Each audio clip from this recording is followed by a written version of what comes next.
morning, pemirsa kembali lagi bersama kami tentunya di Senja Berkah Pasti berkah. Masya Allah nih Kak Kinan. Dari Aduh, tadi aduh. ngomongin apa nih? Ini Kinan mau nelfon mama dulu. Oh boleh. Aduh. Ya, halo mama.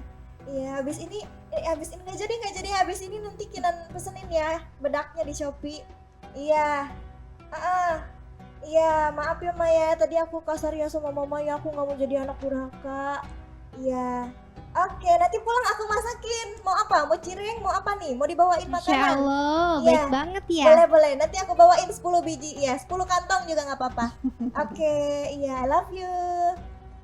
Nah, aku udah minta maaf ini. Tapi Masya aku jadi Allah. bete nih Kak Kinan. Kenapa bete? Aku tuh kan mau masuk jurusan HI ya, tapi Nah, nggak diizinin sama orang tua aku. aduh, tapi kamu Gimana ya? nggak mau gitu ya? Nggak mau. Aduh, gimana tuh? Kita Gimana maksudnya nih, durhaka Ustazah? nggak sih, Ustazah? Boleh nggak kita Baik. bertentangan dengan keinginan orang tua? Baik, ini masalah teknis Rina ini mungkin teralami oleh para mahasiswa yang lain ya. Iya, banyak Betul. banget. Ketika pasti, kita punya Ustazah. keinginan, tapi keinginan kita bertolak belakang dengan keinginan orang tua. Apa yang harus kita lakukan teman-teman? Yang harus kita lakukan adalah menghargai, tetap ya, harus menghargai pendapat orang tua. Kenapa? Karena sekali lagi ridho Allah itu tergantung pada ridhonya orang tua. Nah, setelah menghargai pendapat, kita harus belajar untuk berdiskusi dengan mereka ya. Mengungkapkan kita tuh inginnya jadi apa sih, cita-citanya jadi apa, kemudian orang tua inginnya seperti apa, kemudian kita selaraskan dengan cita-cita mereka, cita-cita kita juga, dan kita juga mohon restu dari mereka. Karena boleh jadi loh, apa yang kita lakukan itu gitu ya, belum tentu yang terbaik untuk kita, tapi Betul. kalau sudah takdir Allah itu pasti yang terbaik untuk kita gitu ya. Makanya kita harus berhusnuzon sama Allah, berpikir yang baik, yang positif. Segala sesuatu yang Allah tetapkan untuk diri seorang hamba itu semuanya adalah untuk takdir terbaik, Waduh. untuk kehidupan yang Benar terbaik gitu ya. Jadi kewajiban kita adalah terus berbakti pada orang tua walaupun tidak punya pemahaman yang berbeda ya tentang Iya. pendapat tadi gitu ya. Dengan apa? Dengan upaya lakukan ucapan yang baik, lakukan komunikasi yang baik ya, minta nasihat, minta doa, minta restu. Kalau tidak diizinkan sebaiknya seperti apa gitu ya. Nah, itu adalah hal-hal yang perlu kita lakukan selagi kita menjadi seorang anak yang berbakti pada orang tua. Iya, bener banget Ustazah. Soalnya nih ya Ustazah ya, ini cerita Ini juga Kak nih Kinan Kinan. relate nih. Jadi waktu itu Kinan waktu mau masuk SMA tuh Kinan sebel nih ngurung diri di kamar sama orang tua Kenapa Kinan, tuh? gak mau keluar. Kasusnya sama kayak Iya, aku. karena Kinan tiba-tiba didaftarin ke sekolah yang Kinan gak mau. Aduh, tapi ternyata setelah Kinan ngejalaninnya nih di SMA nih, ternyata SMA itu bikin Kinan jadi lebih bahagia, banyak prestasi yang bisa Kinan dapetin di situ. Masya Allah. Wah, ternyata emang kita harus husnuzon sama Allah ya. Barangkali emang yang ditentuin sama Allah lewat jalurnya yaitu mungkin disuruh sama orang tua tuh itu yang terbaik buat kita nih Srina. Berarti aku juga harus ikutin Iya, kemauan ibu aku ya. Benar banget, itu Tapi dia. agak lumayan berat ya Ustazah Iya, ya. itu dia Iya. ya, Ustazah. Makanya Robbana pakhalaqna hazabatillah, teman-teman ya, sahabat kita yang dirahmati Allah, segala ketentuan Allah, segala ketetapan Allah, baik takdir, baik hukum tentang Islam gitu ya, baik aturan-aturan Allah, itu tak ada yang sia-sia. Semuanya adalah untuk bermanfaat, untuk kebermanfaatan manusia, untuk menjadikan manusia itu lebih baik tentunya di hadapan Allah Subhanahu wa taala. Nah, benar banget. Tapi nih Ustazah aku juga bingung nih Ustazah. Kalau Apa tadi tuh, kan Kak kita Kinan? nggak boleh bener-bener nggak boleh apa ya? Maksudnya kita nggak boleh nantang orang tua gitu loh. Kita harus selalu menghargai orang tua nih.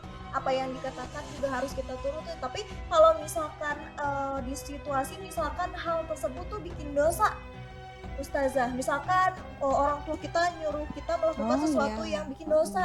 Oh, Apakah iya, ada betul tuh. pengecualian nih di dalam hal ini? Ya baik.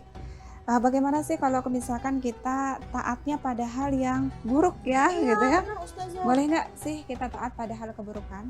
Kata Rasulullah, la ta'ata fi maksiyah. Nggak boleh sih kita taat pada hal apa? Pada perbuatan maksiat, teman-teman. Karena perbuatan taat itu untuk apa? Untuk ma'ruf, untuk perbuatan yang baik gitu ya. Jadi kalau teman-teman dihadapkan ada seorang orang tua yang menyuruh pada kemaksiatan, pada keburukan ya, kita harus senantiasa mencegah ataupun menolaknya dengan kalimat yang ma'ruf, teman-teman. kalimat yang baik gitu ya, walaupun itu harus adalah baik, tetap harus berbuat baik Betul. sekalipun kita tersakiti loh teman-teman ya, sekalipun kita sedang ada posisi yang seperti apa gitu ya, yang tidak mengenakan misalnya, tapi tetap kita harus berbuat baik kepada orang tua walaupun mereka mengatakan atau menyuruh pada hal yang buruk, maka kita bisa mencegahnya atau menasehatinya, atau misalnya kita menolak dengan perkataan yang baik. Banyak sekali kata-kata yang harus dilontarkan oleh seorang Islam, seorang Muslim dalam Quran dengan kata-kata yang sangat mulia sekali. Dengan kata-kata apa teman-teman? Ada istilah kaulan karima dalam Al-Quran.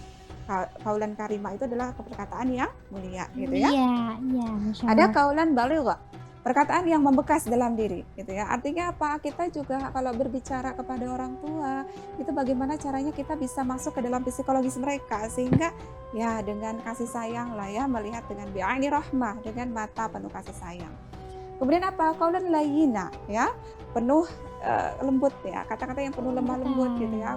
Kemudian ada banyak sekali kata-kata yang dalam Al-Quran mengindikasikan gimana kewajiban seorang muslim itu harus berbuat baik, terutama berucap yang baik. Baik, nih gitu ya. tapi nih Ustazah nih, bagaimana sih kalau dalam Islam itu kan kita harus taat ya kepada Allah ya. Gimana sih cara kita tuh biar supaya menyeimbangkan kasih sayang Allah sama kasih sayang orang tua, menghormatinya, penghormatan dua itu gimana diseimbangkannya? Baik. Kalau kita berbicara penghormatan antara Allah dan antara orang tua, itu semuanya itu sudah di-cover dalam Quran surat Luqman, teman-teman. Ya, sahabat fillah yang dirahmati Allah, kenapa sih Luqman ini dia bukan seorang nabi, tapi kisahnya ya, konsep pendidikannya diabadikan dalam Al-Quran. Quran surat Luqman gitu ya. Dan kalau kita kupas dalam Quran surat Luqman ada konsep pendidikan yang sangat luar biasa. Yang pertama itu adalah tentang bagaimana ya bunayya la tusyrik billah. Ya wahai anakku, tak boleh kamu menyekutukan Allah. Yang pertama itu adalah tak boleh kita mempersekutukan Allah. Kedua, bagaimana kita harus berbuat baik kepada orang tua. Dan itu adalah anjuran dari Allah Subhanahu wa taala. Maka kalau kita taat sama Allah, pasti kita juga akan melakukan ketaatan kita kepada orang tua dalam hal-hal yang baik, karena itu adalah perintah Allah gitu ya. Jadi itu adalah bagian bentuk bagaimana kita wajib untuk tunduk, taat, patuh pada perintah Allah. Nah, kemudian yang lebih hebatnya apa yang disampaikan oleh Luqman dalam Quran surat Luqman ini, konsep pendidikan yang beliau tegaskan ya kepada anaknya itu, setelah tak boleh menyekutukan Allah, kemudian dia berbuat baik kepada orang tua, ayo kita sholat gitu ya, kemudian laksanakan sholat, dan di akhirnya itu adalah wala tamshi fil ardi maraha, teman-teman. Jadi sejatinya konsep Islam itu sudah sangat sempurna sekali. Kalau kita punya keimanan yang kuat, iman kita kokoh sekali ya, iman kita kuat sekali, insya Allah itu akan memberikan dorongan kita untuk melakukan amal soleh dalam bentuk ibadah, salatnya, saumnya, zakatnya gitu ya. Karena kita punya iman yang kokoh tadi. Iman itu apa sih? Iman itu adalah tasdiqu bil qalbi, taqriru bil lisan, wa af'ali bil arkan. Gitu. Jadi 3 hal, teman-teman. Bukan sekedar keyakinan beriman sama Allahnya, saya iman sama Allah. Tapi wujudnya tidak dibuktikan gitu ya. Makanya wujudnya itu adalah kita harus diikrarkan dengan lisan, lewat doa, lewat zikir sama Allah Subhanahu wa taala, kemudian lewat juga perbuatan yang kita aplikasikan dalam kehidupan kita sehari-hari. Kemudian setelah iman yang kokoh inilah mengantarkan pada aplikasi pengamalan ibadah yang dilakukan dalam kehidupan kita sehari-hari, dan inilah yang akan memberikan dampak, teman-teman. Dampaknya pada apa? Dampaknya adalah pada perubahan perilaku kita. Maka pantas saja dalam Quran disebutkan bahwa as-salatu tanha 'anil fahsya'i wal munkar gitu. Salat itu mencegah dirinya dari perbuatan keji dan munkar. Kalau kita beriman sama Allah, insya Allah kita akan tertuntun hati kita untuk melakukan amal soleh, termasuk amal soleh berbakti kepada orang tua dan berakhlak baik kepada mereka. Masya Allah nih, begitulah ya pemaparan dari Ustazah ini sangat adem dan sangat relate sekali ya. Gen Z ini harus pada nonton nih. Tapi nih pemirsa, kita nih bakal ada yang lewat dulu nih. Bener banget. Tapi nih nanti pemirsa, kita kembali lagi dengan sesuatu yang asik pastinya. Iya betul. Setelah ini kita bakal ngebacain pertanyaan-pertanyaan dari pemirsa, dan itu juga yang nanti kita bakal main game nih. Tapi nih buat pemirsa yang mau tanya-tanya ke kita, boleh hubungi di kontak 0813 9447 7912. Nah oleh karena itu, pemirsa jangan kemana-mana dulu, tetap di Senja Berkah. Pasti berkah.